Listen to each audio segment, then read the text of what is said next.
Hello, hello, good morning, magandang buhay po sa ating lahat. Welcome to my YouTube channel.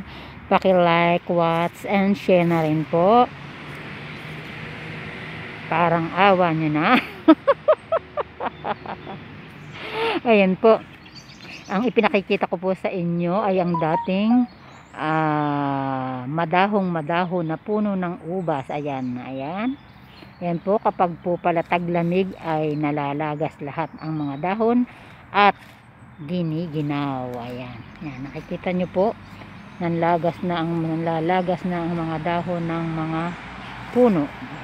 Ayan po, yung malaking puno ay kulay dilaw na, kulay brown na, patuyo na. Ganun po pala kapag parang tao din po pala. Ayan po, yung isa ay medyo dilaw pa, ang medyo matatag ay ang olives. Ayan, medyo green pa ang green pa ang olives at mabunga pa. Ayan, so subaybayan po natin ang olives kung ito po ba ay manlalagas o hindi. Ayan, kasi maberde pa ang kanyang dahon at mabunga pa siya. Subalit yung mga katabi niyang mga puno, ayun po, naging brown na po, patuyo na po ang kanilang dahon at unti-unti nang mauubos. Ayan po yung isang puno dito, hindi ko alam ang pangalan, na ulagas ng lahat ng kanyang dahon. At ito nga po yung mga ubas. Ito ang ubas, yung iba ay may natitira pang dahon pero konti na lang, subalit yung iba ay talagang nalagas na. Ayan, para po palang tao ang mga puno na kapag gininaw siya ay naninigas, kapag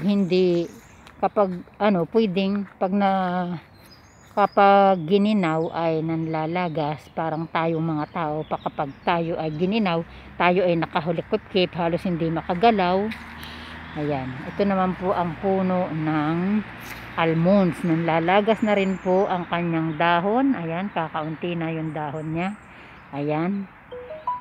Subalit sabi nga, kahit kumbaga sa panahon ng taglamig, ito palang mga puno ay marami palang puno ang nalulungkot. Parang tao, may panahon ng pagkalungkot, may panahon ng saya. Kapag sa tag-araw, ang mga punong ito ay masaya, namumulaklak, nagdadahon, ayan, namumunga. Ayan po. Subalit meron nga po na mga puno din na matatag sa lamig, katulad po ng punong ito ay, kung hindi ako nagkakamali, hindi ko po kilala, pero po itong punong ito ay mabango siya. At ang matatag din na nakikita ko sa panahon ng taglamig dito ay itong laurel. Ayan po, madahong masaya pa siya. Ayan, kumbaga sa tao, masaya pa siya. Ayan po. At ang isa pa na nakita ko na medyo matatag ang napuno dito ay itong pine tree. Ayan po, itong isa, hindi ko alam po yung tawag sa puno na yan. Ayan po, napakalaking puno, subalit manlalagas na rin po. Ito po pala, kapag po pala manlalagas na at taglamig na, ang maberde ay nagiging kulay dilaw, pagkatapos naging kulay dilaw, magiging kulay brown, and then manlalagas na po yang unti-unti. Ayan po. Ayun nga po, pinakita ko lang po sa inyo ang aking natutuklasan ko po, kasi mahilig po kasi ako mag-observe. So natuklasan ko na ang mga puno pala ay may panahon din na nalulungkot parang tao, at mayroon ding panahon na kapag maaraw na, tag-araw, ay sila ay masaya parang tao din. Kapag tag-araw ang mga tao ay masaya din, dahil dito po masaya ang mga tao dito kapag tag-araw. Sige ang paaraw upang makasagap ang katawan ng bitamina. At ang mga tao kasi dito, ayan o, nakahalukip-kip na ang dahon ng almonds. Ayan, Kasi nga po ang mga tao dito mahilig magpaitim. Gusto nila maitim, moreno, morena. Gusto nila moreno, morena. Ayan. Ayan, may mga ilang puno po na matatag sa taglamig. Ayan. Hindi ko alam ko ito manlalagas din. Ito, ayan. At meron akong nakita dito na isang puno na kung kailan nagtaglamig ay saka naman siya ay namulaklak at namunga. Ayan po. Ayan po, nakikita po nyo yan. Ayan. Hindi ko po alam kung anong tawag sa puno na yan. Kung alam nyo po, mag-comment lang po kayo para malaman ko. Napakaganda niya, oh. Kung kailan siya nagtaglamig at saka siya namulaklak at namunga. Ayan po. Ang ganda-ganda niya, oh. Ang ganda. Oh, ang ganda-ganda po. Napakagandang pagmasdan. Ayan. Ang ganda. Marami siyang bunga, oh. Dami siyang bunga. Hindi ko nga lang po alam kung sino po ang nakakaalam kung anong klaseng puno ito. Ito ba'y nakakain o ano? Ay paki-comment lang po kasi hindi ko po kilala ang puno na ito. Ayan. Siyempre po tayo, lahat ng nakikita natin, gusto natin, alam natin kung anong pangalan. Parang tao din.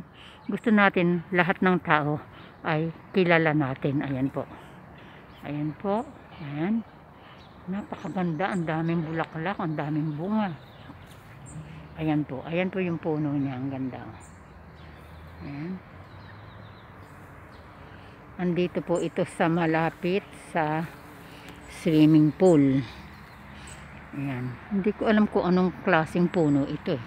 Paki-comment lang po doon sa makakapanood para naman alam ko kung anong klaseng puno itong aking binibidyo. Ayan po. Maraming salamat po. Magandang buhay po. Tulungan lang po tayo para tayo ay sabay-sabay na umasinso sa buhay. Ayan. Ayan. Ang ganda. Ang ganda ng ano niya. Pipitas nga ako ito, gagawin kong display sa bahay ko. Magdi-display nga ako nito sa bahay ko. Mahilig po kasi ako mag-display ng natural decoration, flower base. Ayan. Mamaya kukuha po ako nito kasi hawak ko ngayon itong aking telepono. Ayan po yung swimming pool dito. Ayun.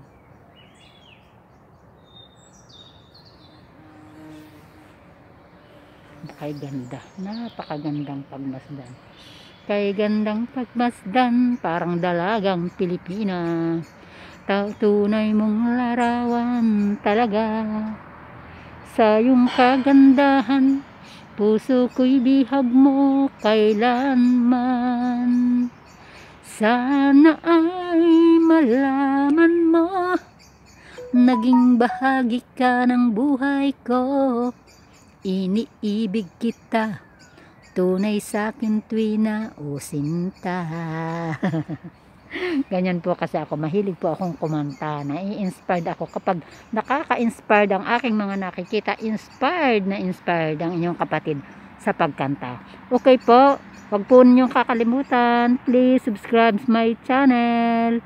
Watch and share na rin. Yung